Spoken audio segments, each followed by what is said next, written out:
네, 오늘 학습은 10번째 계명입니다. 십계명 가운데 교재 이제 89쪽 그 아래에 보게 되면 10번째 계명에 대한 내용이 나와 있습니다. 같이 읽어보겠습니다. 네 이웃의 집을 탐내지 말라. 내 이웃의 아내나 그의 남종이나 그의 여종이나 그의 소나 그의 낙이나 물은 내 이웃의 소유를 탐내지 말라. 밑에 설명은 밑에 둘째 줄에 나와 있는 마지막 서술 문장이 이 10번째 계명의 핵심입니다. 뭘 금하시는 거죠? 탐심입니다. 다시 말하면 10번째 계명은 탐내지 말라 하고 탐내지 말아야 될 대상을 쭉 나열해 놓았습니다. 굳이 왜 또 반복해서 이런 생각이 들 수가 있어요.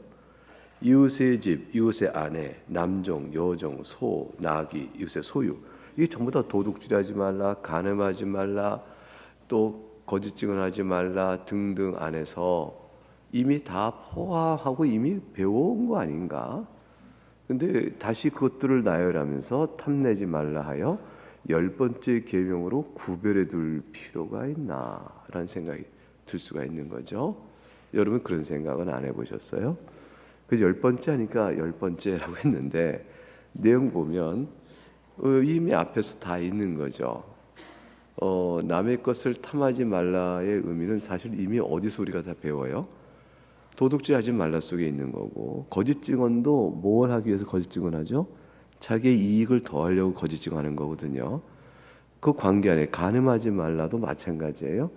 결국은 주님께서 말씀하신 내용에 따라서 이미 앞에 있는 규정된 내용 속에 요 10번째 계명이 탐내지 말을 대상과 관련된 금령으로 다 주어지고 있는 것인데 굳이 10번째 이렇게 다시 말씀하신 까닭은 뭘까?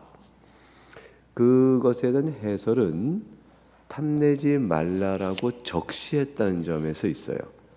도둑질 하지 말라 하셨어요. 도둑질하는 행위를 지목하여, 또는 살인하지 말라 행위를 지목했어요. 간음하지 말라 행위와 관련된 거죠. 그리고 어떤 거든지 행하는 행위를 초점을 두고 하지 말라 말씀하셨을 때 그것이 단순히 외적 행위에 대한 것에 그치는 것이 아니고 그걸 행하는 내면적 동기와 관련하여 교훈을 주고 계시다는 사실 우리가 다 배워압니다. 그게 쭉 배워왔어요. 그럼에도 불구하고 10번째 계명은 아예 초점을 내면에 딱 포인트를 둡니다. 탐심, 이거 딱 두셨어요. 이 탐심이 우상이다. 탐심은 우상 숭배와 같다라고 하신 신약의 교훈에 비춰보면 제1계명에 하나님만을 섬기라 하시는 것과 10번째 탐심에 대한 경고는 이게 쑥 연결되는 조화를 이루게 되어집니다. 즉 하나님을 섬기는 것은 실제 우리에게 있어서는 탐심과 경계되는 거예요. 하나님은 외적인 예배의 대상과 관련된 지명인 것 같지만 그러나 내 안에 탐심에 따라 움직이는 것은 전부 우상숭배적 영향과 같다라고 되어진다면 하나님을 섬기는 것에 대한 종교 실천적, 경건 실천적 측면에서의 싸움은 결국 내 안에 꽈를 두고 있는 탐심이요. 이 탐심으로 말미암아 내가 죄를 알았다. 사도 바울이 고백하거든요. 그러니까 결국 이것은 그 보기에 따라서는 하나님을 섬기는 것은 탐심을 내어놓고 하나님에 나가는 것이다. 버릴 것이 무엇이냐? 탐심이요. 나갈 것은 하나님이시다. 그리고 하나님을 향하여 돌이킨다는 것은 결국 탐심을 버리는 것. 이게 서로 연결되는 측면이 있다. 십계명을 구조적으로 이렇게 볼 수가 있습니다. 왜 외적으로 이미 다 지목한 것을 10번째 계명에 굳이 언급을 했을까? 이것도 우선 이제 나머지 이제 앞에 있는 계명과의 차이점 뭘까? 이 차이점에 대한 해설은 일단 드러나는 계명의 관찰, 아까 말했지만 외적으로 지명된 대상이 있는 것을 금한 것에 비해서 탐심은 탐하지 말라라는 거기에 핵심이 있기 때문에 내면을 들어보겠다. 그러니까 외적인 측면에 대한 계명과 내면을 바로 직접 말한 것이라는 문장의 표현적 특징이 있다는 게 첫 번째 내용이고요. 두 번째는 이 10번째 계명은 말하자면 9개 계명의 전체 내용을 가지고 우리 내면에 관한 초점을 돌리도록 끌어가는 계명이다. 그래서 일종의 강조성이 있다. 앞의 계명도 다 외적인 것에 그친 것이 아니라 내면을 함께 통하여 하나님을 사랑하는 것을 통해서 계명을 이렇게 해석해야 되는 것이므로 내적인 측면, 마음의 측면을 다 들여다보고 지켜야 하는 것이로되 그러한 측면에 대한 최종적 강조의 형태를 10번째 측면을 통해서 말씀하고 있다. 그래서 10번째 계명은 그 문장의 표현적 특징의 차이가 내면이요, 두 번째는 강조성이 있다. 이렇게 설명하기도 하고, 어떤 이들은 일종의 이제 요약으로 보죠. 9가지 계명과 10번째 계명을 총괄하되 모든 해석의 관점이 탐심을 경계하신 것으로 알고 해석해야 한다라는 10계명 전체에 대한 총괄이요 요약으로 봐야 한다. 그런 개념이 있어요. 그래서 10번째 계명은 전체 계명의 해석적 강조점이 뭐냐를 부각시킨다. 두 번째는 그런가 동시에 전체 10번째 계명의 해석의 요약이다. 이렇게 이해하기도 합니다. 그래서 10번째 계명은 그런 의미에서 그럼 굳이 없어도 되는 거 아니겠습니까? 강조는 안 해도 우리가 잘 알아들으면, 그리고 또 요약 안 해줘도 우리가 다 알면 되는 거니까 굳이 10번째 계명은 없어도 되겠습니다 라고 예수님의 제자가 예수께 나와 물은다면, 성경에 없는 거예요. 없는 건데 이제 예수께서 말씀하시기를, 이게 다 가정이에요. 없는 거예요. 이렇게 이르실 거예요. 없어도 되겠느냐? 도로 물으실 거예요. 없어도 되겠느냐?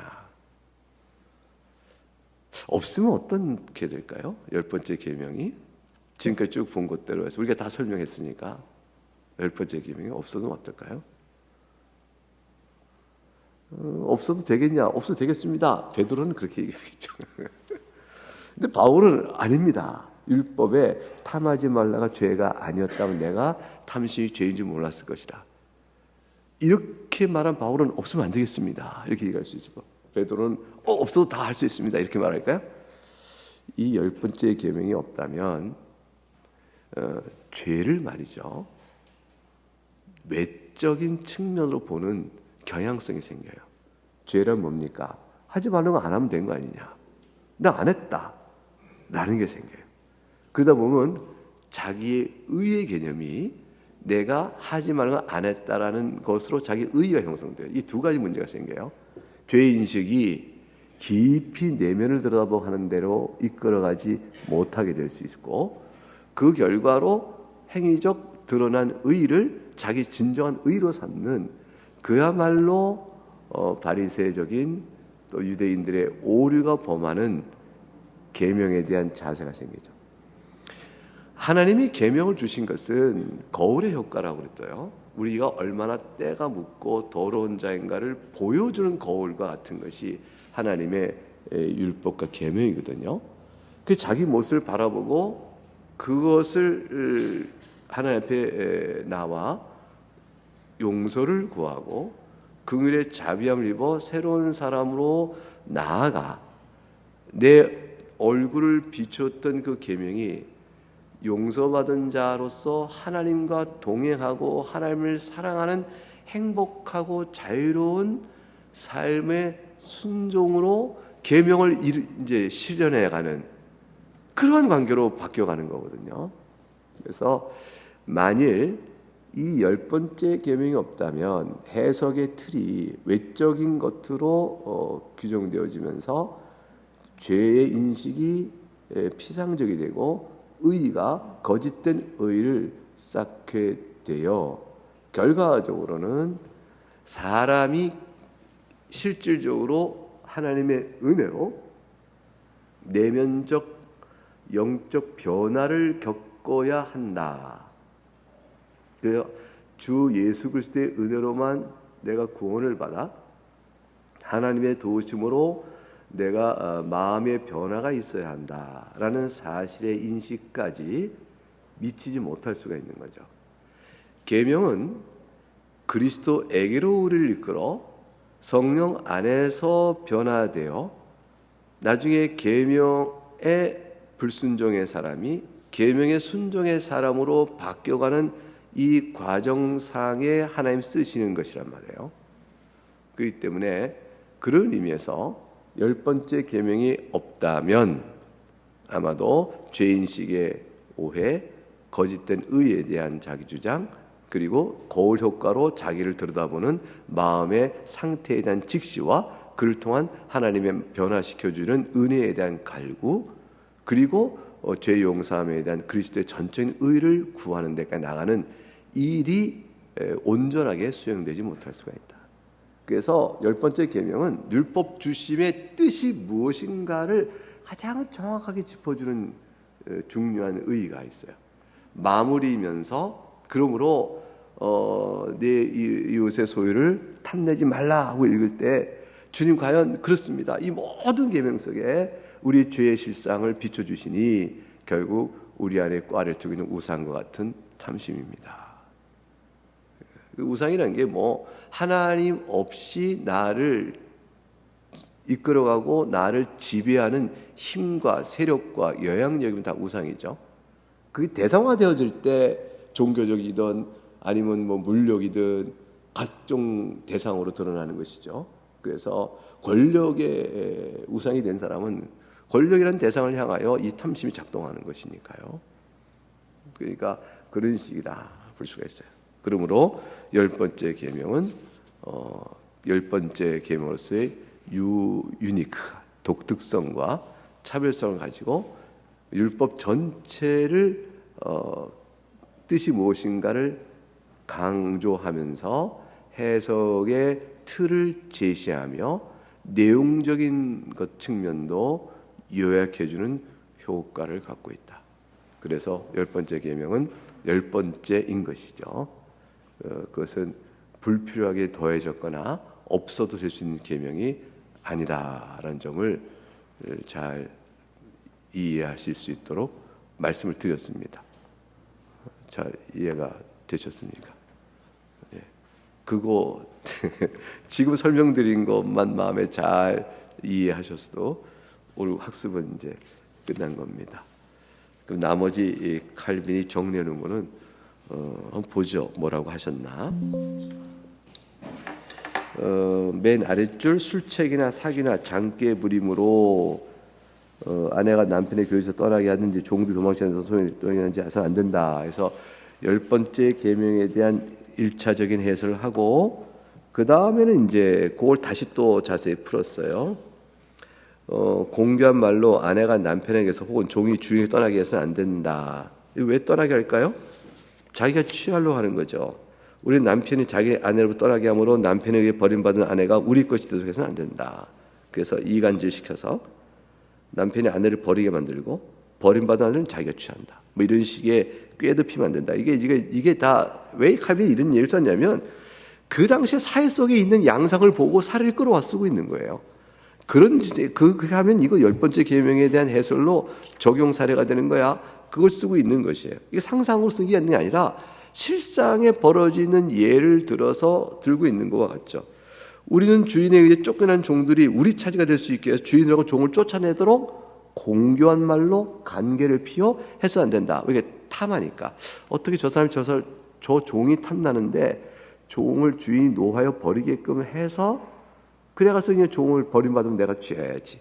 이런 식의 일을 하지 말라 해서 도둑질하지 말라라는 말과는 조금 다른 뉘앙스를 두어 신뢰적인 제시를 하려고 하고 있지요. 그런데 넓은 데서 보면 이거 다 도둑질이에요. 그러니까 굳이 사례적인 특성을 나누어 이건 10번째 계명에 대한 요거는 이게 도둑질하지 말니까 몇 개 8계명에 대한 이런 식으로 이렇게 구분하기는 엄격히 구분은 안 돼요. 탐심 10번째 계명은 내면적인 초점이에요. 그래서 그 다음 단락의 내용이 핵심이에요. 그런 행위가 금지된 건 두말할 나위도 없고, 이 말은 뭐냐면 이미 앞에서 9가지 계명 안에서 특히 우리가 6, 7, 8, 9에서 이미 다 봤듯이 라고 할 수 있어요. 두말 나위도 없고, 왜냐면 6, 7, 8에서 이미 다 설명했잖아. 6, 7, 8, 9에서 이거죠. 10번째 계명은 이것을 의도하거나 원하거나 생각도 마라. 요게 내면의 측면이에요. 내면의 측면. 그래서 지금까지 말한 모든 계명의 불순종의 뿌리는 이것이니라. 이거를 금하라. 이렇게 얘기해요. 10번째 계명이. 지금까지 말한 모든 계명을 불순종하는 뿌리는 바로 이것이니 이거를 금하라. 이게 10번째 계명이에요. 그러니까 지금까지 너희가 얘기를 다 들었은즉 9가지 계명 말하고 지금까지 다 들었은즉 이거를 지킬 수 있겠느냐. 이걸 지키지 못하는 불순종의 뿌리는 이것이니 이것을 곧 금하라. 10번째 계명을 더해 주노라. 이렇게 되는 형태라고 보시면 돼요. 그래서 금탐심이다. 만약 우리에게 하나님에 대한 사랑과 경외심이 조금이라도 있다면 요거 줄치고, 요거는 칼빈이 계속 계명 해설마다 반복하는 거죠. 하나님을 사랑하거나 경외심이 조금이라도 있다면 그러면 남의 것을 탐하지 말아야 한다. 도리어 도와줘야 한다. 의무를 다하게 도와줘야 된다. 이렇게 쭉 설명했죠. 그 다음에 23번은 남의 소유를 탐내는 것을 금하는 이 규칙은 자기 것의 만족이요 자기 것의 은사로 다른 사람을 돕고 행하는 것이지, 자기 소명의 은사로부터 다른 사람에게 주는 것을 낫지 않는 자는 다른 사람의 소유를 탐내고 차지하는 것이라. 그러니까 내 은사로 필요한 일을 다른 사람을 위하여 베풀지 아니하면 오히려 다른 사람의 소유를 탐내는 것까지 확장할 수 있다. 이렇게 되는 거죠. 그래서 정부와의 관계에서도 얘기해봤고요. 맨 밑에 통치자는 어떠냐? 백성을 돌보고 정의를 보이며 공공의 안녕과 질서를 유지하고 선한 자를 보며 악한 자를 징벌해야 한다. 이렇게 함으로 인하여 이렇게 하는 이걸 행하지 않게 되면 10번째 계명을 범하게 된다는 거예요. 왜 그러냐면 백성을 돌보지 않는 이유가 뭡니까? 자기 이익을 탐하기 때문에 그래요. 왜 정의를 구원하지 않습니까? 자기 이익을 탐하기 때문에 그래요. 공공의 안녕의 질서를 유지시키지 않습니까? 자기 안에 탐심이 작용돼서 그래. 선한 자를 보호하지 않고 악한 자를 왜 징벌하지 않습니까? 이익이 관계가 있어요. 이익이. 그 정의가 무너지는 거죠. 사법적 질서, 치안 관계, 모든 공의가 무너지는 거죠. 왜 그래? 다 탐심이에요. 그러니까 구체적으로 지목지목하지 않아도 그 내면 안에 보게 되면 결국은 어떤 위치에 어떤 권한과 어떤 책임을 지고 있는 자라도 탐심을 경하지 않으면 온갖 다양한 모든 죄악의 양상이 팍 퍼져나는 거죠. 그게 뿌리니까. 죄의 열매는 다양한 모양으로 드러날 텐데 뿌리니까. 그래서 최후의 왕이고 재판이 하나님께서 그들이 행한 바를 회개, 즉 결산하실 것처럼 때를 생각하며 너희가 관리해야 된다. 그럼 하나님께 결산하실 때 우리가 말하는 말의 핑계로만 아시겠어요? 우리 마음의 생각과 뜻을 다 알죠. 그러니까 한 달란트 받은 자가 주인에게 결산할 때 찾아와서 뭐라고 그래요? 당신은 심지 않은 데서 거두고 해치지 않은 데서 뿌리지 않은 데서 해치는 그런 사람이니까 해치지 않은 데서 거두는 사람이에요. 심지도 않은데 열매 걷는 사람. 그러니까 이게 뭐냐면 당신 그런 문제 알고 절대 손해볼 사람이 아니고요. 수고하지 않아도 이익을 취하려 하는 분이기 때문에 내가 그러다가 당신 이 재산을 잃어버리면 큰일 나니까 땅에 묻었다가 가져왔습니다 라고 말을 했어요.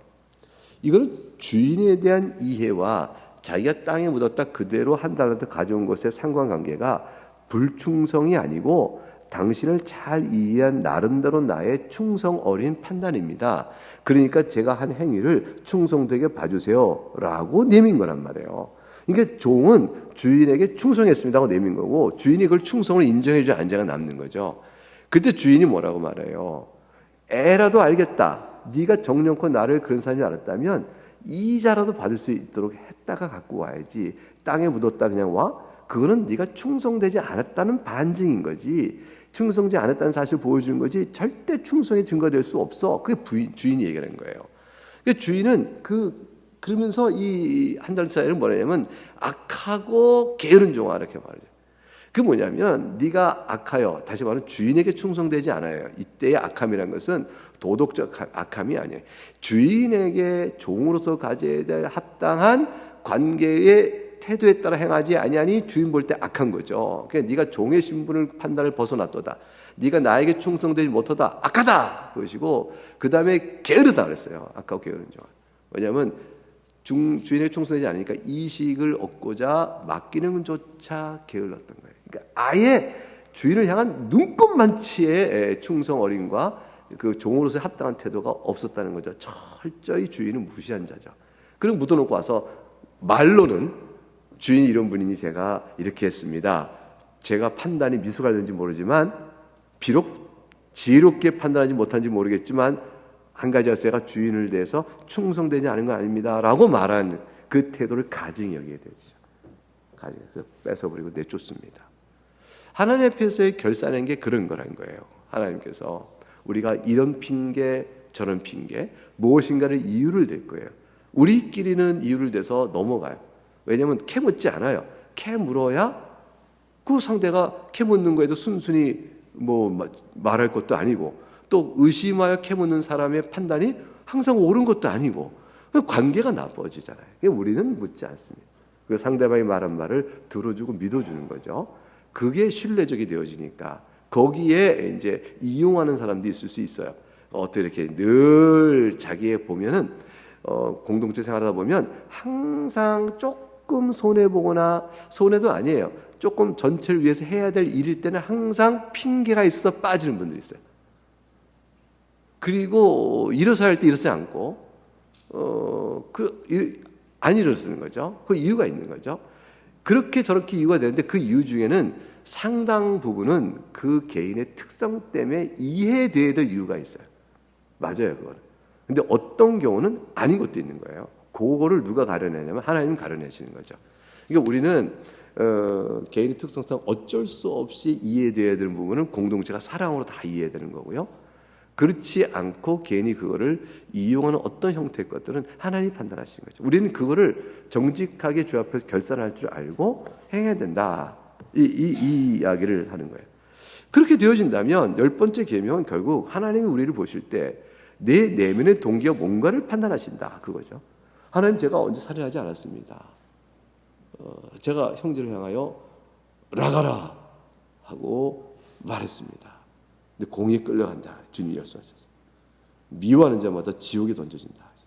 이렇게 살인하지 말라는 계명 가르치고 이렇게 우리 내면을 말씀하셨는데 그런데 이것은 일단 사는 동안에는 우리가 그렇게 심판받는 일이 드러나지 않을 수 있고요. 그리고 내가 핑계댈 수 있고 나 살지 않았다라는 걸로 자기 의의를 포장할 수 있을지 모르지만 주님은 내면 보고 결산하신다니까요. 이렇게 다 보신다니까. 그래서 10번째 계명과 관련된 내용이 드러나게 될 것이다. 이게 되어지는 거죠. 그래서 91쪽에 넷째 줄 보면 교회 감독과 목사들은 딴말 하지 마라. 말씀의 사역을 충성스럽게 해라. 그 말씀의 도리를 혼잡하게 하지 마라. 이거 하나로 그냥 오염되지 않게 순수하게 말씀 그대로를 전해라. 그리고 그 다음 어려운 거 말로만 하지 말고 생활의 본보기를 통해서 가르쳐라. 이건 너무 어려운 일인데 쉽지 않잖아요. 선한 목자가 돼서 양떼된 권위를 행사해라. 이거 하나로 보시죠. 여기서 어긋나면 10번째 계명에 목사가 저 살인하지 않고 거짓말한 적도 없고요. 뭐 이렇게 다 말을 해도 이걸 행하지 않는 것에는 근원의 뿌리가 뭐냐? 탐심이다. 이렇게 보는 거예요. 마땅한 위치에서 제 책임을 다하지 아니하는 것. 그것의 근원의 뿌리는 뭐냐? 내면 들어가면 10번째 계명이에요. 부모들은 자녀를 양육하고 가르치고 다스리는데 뭘로 해야 되죠? 하나님의 말씀과 도리예요. 근데 잔인하고 인정 없는 태도로 노역이에요. 왜 인정하고 잔인 없는 태도? 이거 다 뭐 때문에 와요? 뭘 이해? 이거 다 뭐예요? 그 마음의 죄 때문에 와요. 죄는 결국 탐심이에요. 자기를 먼저 돌아보는 것.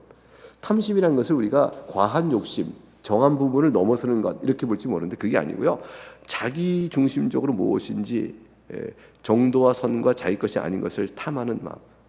그거예요. 이게 마음의 기본 뿌리죠, 우리의. 온유하고 친절함을 자녀를 품어주고 감싸줘야 한다. 이게 부모의 합당한 일이다. 이거 하려면 부모가 자기를 비워야 되거든요. 이거 어떻게 온유하고 감싸줘요? 친절함으로? 자녀는 온유하고 친절하게 감싸줄 만큼 안 하는데, 그러니까 자녀가 온유하고 친절하게 할 만큼 제대로 하면 누가 그렇게 안 하겠어요? 그게 아니고 온유하고 친절하게 대할 수 없는 자식을 온유하고 친절하게 대하라 그 말이에요. 부모할 일이라. 이렇게 하는 거예요. 마찬가지로 자녀들은 부모에게 순종해라. 우리 부모님은 내가 순종하려 순종할 수가 없어. 우리 부모님 이상해. 이렇게 말하지 마라. 이렇게 하지 마라. 이건 다 이런 경우도 해야 한단 말이에요. 저런 경우도 해야 한단 말이에요. 라고 그 생각 떠오른 경우를 내밀지 마세요. 여기서 그런 경우라도 잘 생각해보고 주님 앞에서 가려 결산을 하실 때 나를 어떻게 보실 거냐, 이 생각이 더 중요한 거죠. 하나님 앞에 쓰는 게 중요한 거죠.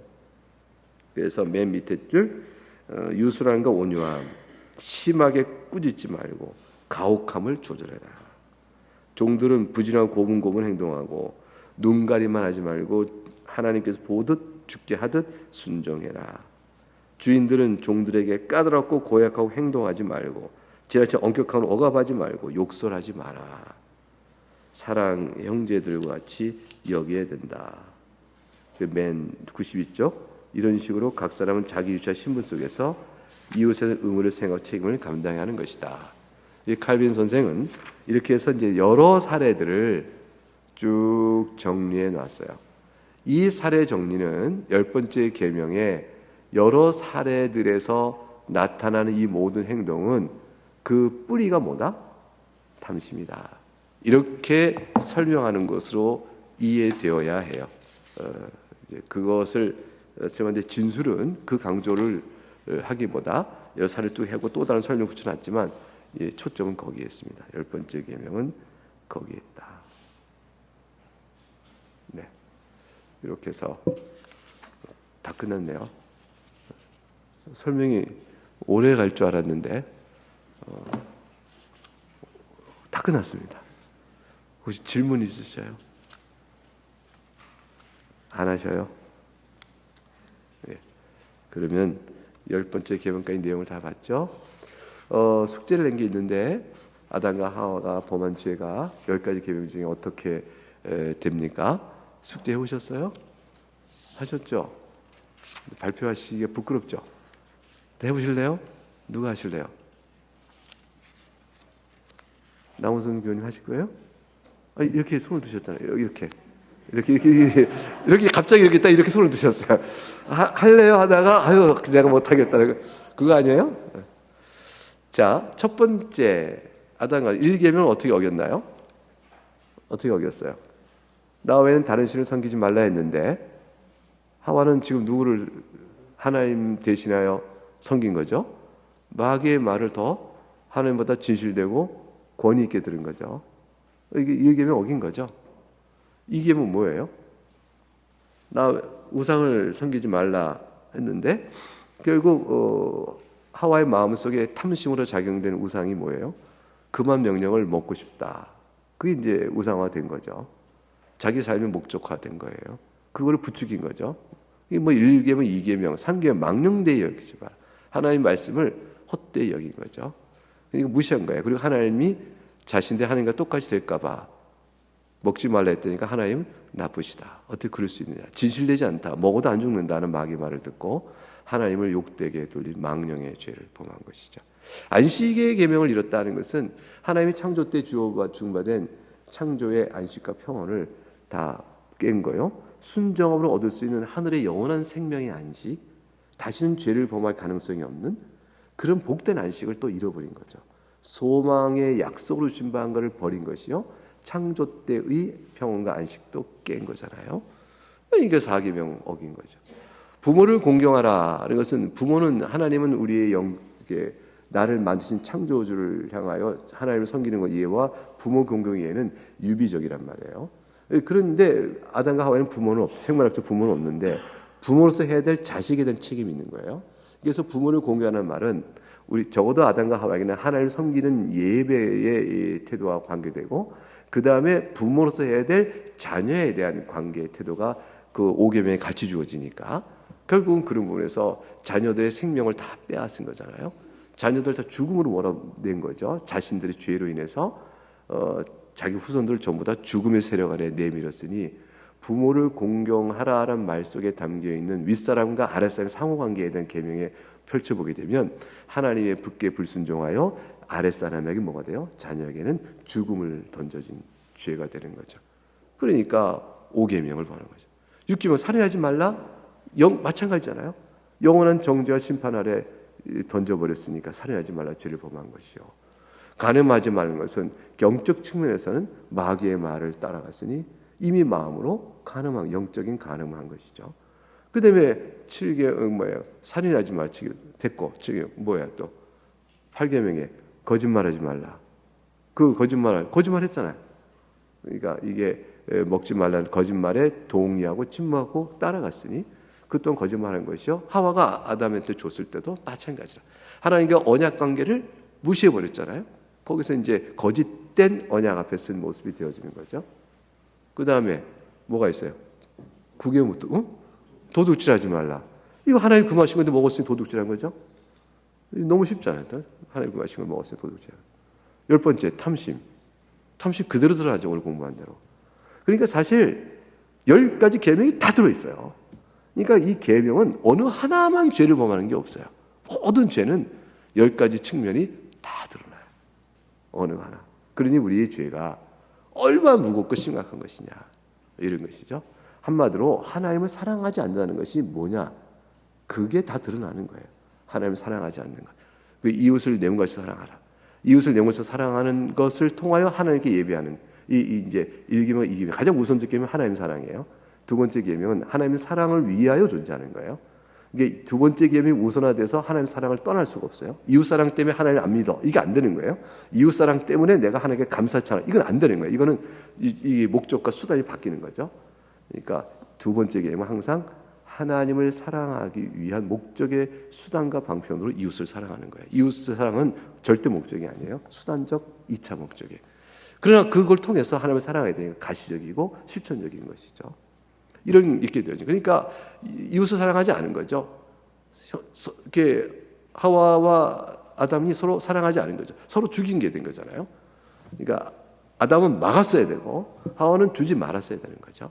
근데 서로 죽인 거죠. 이 둘 다 같이 죄를 범해 죽게 된 거죠. 그러니까 선악을 금지한 과실을 따먹었다는 것은 우리가 이제 불순종의 죄 이렇게 말하지만 그것의 근원은 다 10가지 계명의 통틀어 죄의 다 측면이 다 드러나는 것이다. 그 죄가 실로 크다 할 것이죠. 우리의 죄가 다 그런 것이다, 이렇게 볼 수가 있습니다. 왜 예수 그리스도만이 구원의 은혜요 생명인가 하는 것을 우리가 깊이 깨닫게 되어지는 것이죠. 초대교 때 처음에는 유대인들과 구분되어지고 차별화되어질 때 십계명이 그다지 강조가 많이 안 됐어요. 초대교 때는 이 구약에 있는 모세 율법에 있는 걸 생각하고, 신약 성경에 보면 신약 성경에 다 뭐로 되어 있어요? 하나님을 사랑하라. 그러고 나서부터 예배에서 나온 것도 해 지기 전까지 노용을 품지 마라, 뭐하라, 주인은 종을 선대하며 종은 주인을 섬기라. 이렇게 해서 십계명의 내용이 여러 상황에 따라 풀어서 가르쳐주고 있어요. 그 경계할 것을 말할 때 거짓말, 살인, 미움, 다툼, 음욕, 간음 이런 것도 하지 말라고 쭉 도덕적 계명도 주지만 이렇게 설명하고 있지, 십계명을 끌어와서 서신서에서 다시 반복한 내용이 많지 없어요. 신약 성경에 보게 되면. 그렇기 때문에 신약 성경을 주로 보고 또 익혔던들은 그 유대인과 차별화해서 십계명이 그다지 초대교 때 강조를 많이 안 했죠. 근데 십계명이 폐기되기 때문에 그런 것이 아니라 십계명의 내용을 이미 원리적으로 신약에 준 여러 도덕적 권면의 내용 속에서 다 포괄하고 있기 때문이죠. 그러면서도 나중에 신구약의 통일성 안에서 어거스틴 또 십계명을 끌어와 설명하기 시작됐고, 그리고 되면서 이제 십계명은 다시 계속 읽혀져 온 계명이에요. 이제 종교 개혁 때는 이 십계명의 필요성들, 더 강조할 것들을 또 잘 인식하고 요리문답을 만들면서 교인들을 가르칠 때 로마 캐톨릭에서 신앙도 없이 신앙 지식도 없이 그저 의식주에 따라서 그저 미사 하나 그 떡에다 주는 거 먹으면 이게 영성한 줄, 영성체 이거 먹으면 영성한 줄 알고 어떤 그들의 모든 그 전통에 매여있던 이들을 끌어내 말씀의 지식으로 가르쳐서 세우기 위하여 무엇을 가르쳐야 되는가 했을 때 이제 결국 요리문답을 구성하면서 사도신경에 담겨 있는 전체 신학의 개요, 두 번째 우리가 이런 은혜를 입었으니 어찌 살 것인가 하는 것과 있는 십계명의 가르침, 그리고 이 모든 일들을 행하면서 우리가 하나님 앞에 기도의 능력으로 나가야 되므로 기도 생활이 뭐냐를 알려줘서 주기도문 요 세 가지를 요체로 삼아서 그걸 풀어내므로 되게 요리문답을 만들게 되어졌죠. 그렇게 해서 우리가 갖고 있는 요리문답이 있는 거예요. 그게 다 그렇게 돼 있어요 거기. 근데 웨스민스터 소요리문답은 사도신경 강설이 없어요. 사도신경 강설은 신학적인 다른 내용으로 다 풀어져 있기 때문에 굳이 사도신경을 따라가고 있지는 않아요. 근데 이제 하이데베 요리문답만 해도 사도신경 우리가 무엇을 믿어야 합니까? 구원을 왜 하는 그 사도신경을 쭉 제시하고 그걸 하나하나 풀어주는 식으로 되어 있고, 이건 루터도 그랬고, 사실 뭐 다른 요리문답도 개혁파 요리문 다 사도신경 풀어주고 십계명 풀어주고 주기도문 풀어주는 형태로 되어 있죠. 십계명은 우리에게서 하나의 말씀이고요. 우리가 어리석고 미련한 우리가 하나님을 사랑한다 하나 구체적인 실행 지침이 없으니 뭘 할지 모르겠다는 이제 헛말을 하지 않도록 주님께서 이렇게 주신 우리 믿음의 거울이요 나아갈 성도의 삶의 표준 지침이다, 이렇게 보는 것이 합당하죠. 예, 그래서 10가지 계명이 마쳤고 우리 다음 주에는 그럼 뭐 해야 되나요? 요약이네요. 요약했는데 지금 그죠? 지금 요약한 거예요, 그죠? 예, 요약한 겁니다. 그러면 다음 주에는 뭐 필요한 내용이 있으면 좀 한 몇 개 짚고요. 그다음에 칭이 이렇게 나가는 시간을 갖겠습니다. 시간 되는 대로 하겠습니다. 예, 감사합니다. 기도하겠습니다.